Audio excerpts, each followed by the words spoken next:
You absolute mad lads. You done and made it that much more powerful, and hoes are madder than ever. So before we start today's video, I'm just going to go with some blurb regarding all the hubbub around this. For those who have just turned up to see the glitch in action, click down to the time on the screen now and you can skip all of this bit. But for anyone else that's got a problem with all that's been going on, this is for you guys. One thing I've always found funny is pure hypocrisy on display, and I think it's been quite peak regarding the new tech. The bow glitch as it was originally posted was pretty benign with some fun uses, which whilst being interesting and twisting the PvP slightly, it was perfectly counterable, and it wasn't even as powerful as the conventional murky hand scythe straight sword crossbow builds, or curved sword builds, or S-stock turtle builds.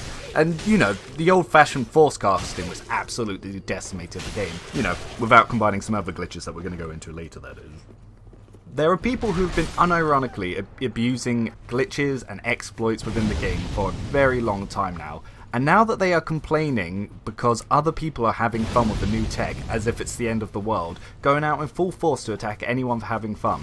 You know, not last night but the night before, I even saw a relatively small creator with a few thousand subs threaten a small streamer with just 30 people watching that if he didn't stop using glitches that he would mass false flag him to get him banned. This guy is making threats and he has abused everything from force casting to boss invasions to twinking to move swaps to favor glitch to duping, blocking people for just beating him in honest 1v1s. It's absolutely crazy. You know, this guy was throwing shade at someone when he was ganking, but this guy beat him with a great machete, and then this gatekeeper over here is complaining that he beat me with meta. Yeah, because great axes and ultras always been meta. The main problem that I see with all this folks outrage is that there are elitists who believe that they are fine to know all the glitches, bugs and exploits, but then use them as they see fit, and the wider peasantry should not be allowed to acquire this knowledge, because the second that they know how to do the glitch, then there's suddenly a problem. This sort of elitism is why most of the bugs have not been fixed. They have been around for a very long time. Everything I'm going to show today has been around for years. And bragging that you knew about this whilst the game was still being updated and then complaining about it now because other people are using it and you don't like that they're using it and not just you, it just shows the true colours of these awful hypocrites. Especially when they go on to use this or other techs for an advantage, and they've been doing it for a long time. Honestly, if you've made a trolling video, or you've made a twinking video, or you've shit-talked someone just because they've beaten you in Onba 1v1, I have no sympathy for you freaking out over this bug. If you promoted the force casting, no sympathy for you at all. If you use boss invasions, no sympathy. People are allowed to have fun however they want.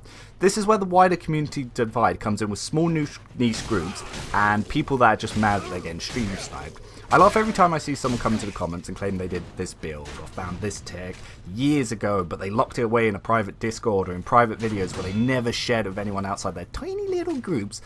And now they're mad that other people have it, or they should be credited because they discovered it whilst no one knew who they were and they kept it all locked away. There's these specific people who have openly abused and promoted other glitches and exploits, and now they are virtue signaling Bowman bad because their little itty bitty groups don't like that this specific one is changing the meta inside their groups because some of their friends are having fun with it. Like, I went into the arena today, which you see in the background.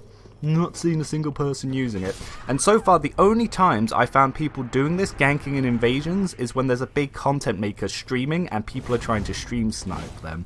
The vast majority don't really care about this. Like, some people are having fun and in a couple of weeks it's going to disappear, but a lot of the people that have been kicking up a fuss and throwing shade at people, these are the sorts of people that complain that optimizing a build is bad because you're playing to win and you should be playing to have fun, but they're also dictating how you're allowed to have fun, and then they twink to kill first time PvE players just running through with one of their friends, and then they call everyone else randoms, but you know, you have to play the game their way to have fun, and if you don't, you're a tryhard. In the long run, it isn't for them to decide who's allowed to know text, and it's not going to be me who's going to try and say that everyone should use this, no one should use this. Honestly, I haven't used it once myself against someone who didn't know it was coming.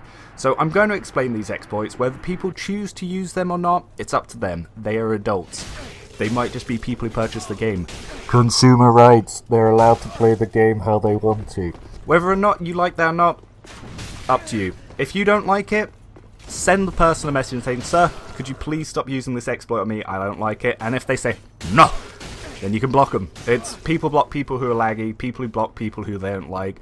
Hell, I block every Chinese person I see because I can't hit them. It's just one of those things. It's the game. It's not going to destroy too much. Just let them have their fun, and it'll be gone in a few weeks. Remember, it's a video game, and it's always been a broken mess, and we've always put forward glitches and exploits. With that said, let's get on with the video. So for those now joining us who skipped the blurb, welcome back, and let's get into this.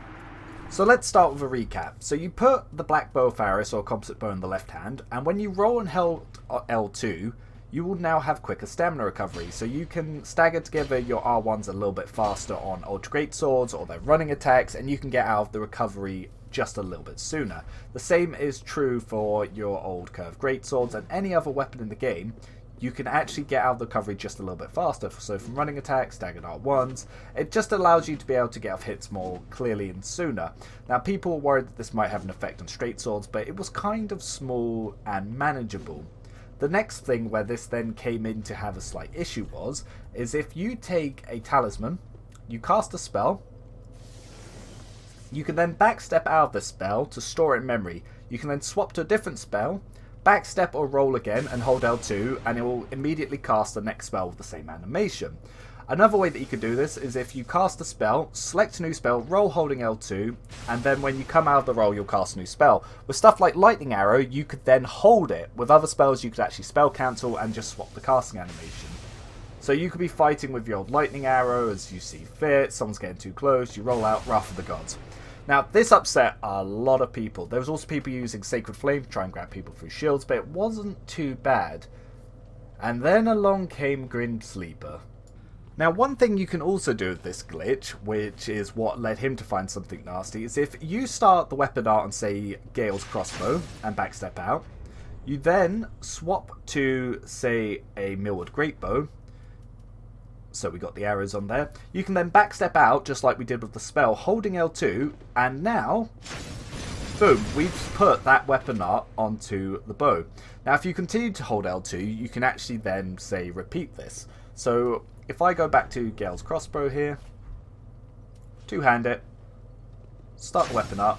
Now you can backstep out, or you can roll, or you can even do both to delay it. So I roll, hold L2, and then this goes into this. Now if I don't move, and then backstep or roll again, it keeps that buffered. I can reuse it once my stamina comes back. Having seen this, Grim Sleeper thought to himself, what if I spell swap into a weapon and then use Sacred Flame? Well, what he discovered is you recreate the old Sacred Flame glitch that was popularized by Iron Pineapple. So much like the weapon art swap we just did, we cast a spell, we backstep, we change to a Lightning Castus, because that's what the build we're using here is. We then can backstep again and cast a new spell, even though it comes out of the hand. So what happens if we two-hand, cast our Lightning Arrow, so we can hold it with R1, backstep out, select Sacred Flame, we then swap back to the old Lightning Castus. You can then backstep or roll, and then hold L2 and R1 for the cast again. Oh, didn't mean to running attack there. But now I'm holding Sacred Flame. And if you see how I'm doing this, when you see it like this means the Sacred Flame is going to one-shot with the damage of the caster. So we'll show this on someone. So the following here was actually captured from Grim's live stream.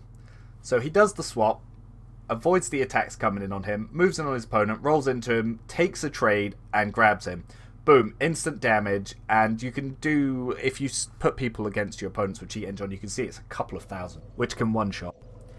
Now the next one I'm going to show you is Infinite Estus. So you start off with a Sorcery Catalyst, two-hand it, and then you buff it. You then backstep, swap to the Pyromancer's Parting Flame, backstep, hold L2 and press forwards, and then you do the Pyromancer's Weapon Art. And every time you backstep, you'll do this again.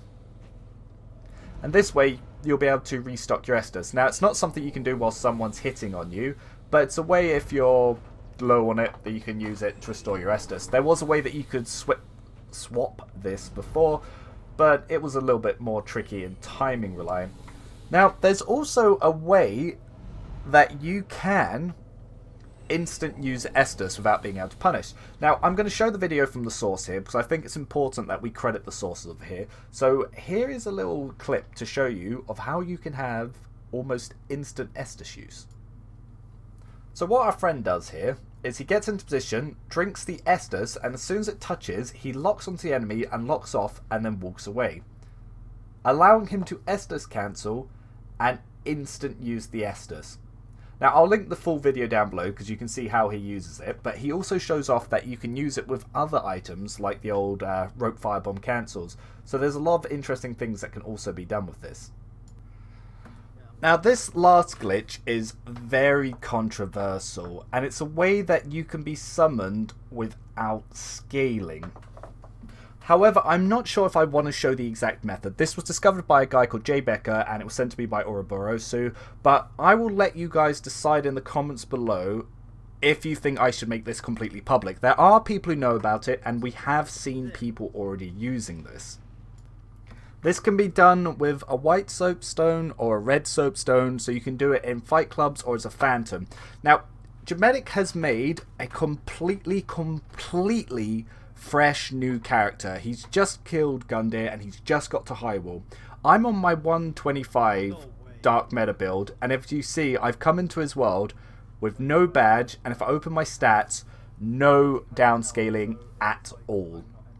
So I'm going to show you what happens when an invader shows up and when we fight the boss. So this maximum twink invader, who's got over 1,000 health at base level, has turned up with +1 weapons to come and try and get Gemetic. So I'm just R1 spamming, and if you notice, look, I've done 580 damage to him in 2 hits.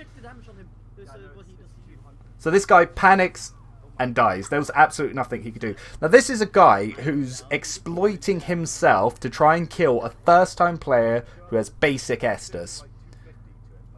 And he just got absolutely annihilated. So I'll show you us fighting Vort as well. So we come into the boss room here. I'll hit the boss twice, and then I'll let him hit twice. So you see 722 in 2 hits. And then Gemetic himself is going to hit him. 32 damage. So, yeah, there you have it. This Phantom glitch has been around for at least a year, and there have been people that I've seen doing this on PlayStation and PC already. This can be done on all platforms. It is incredibly easy to... You won't believe how simple it is to actually do this.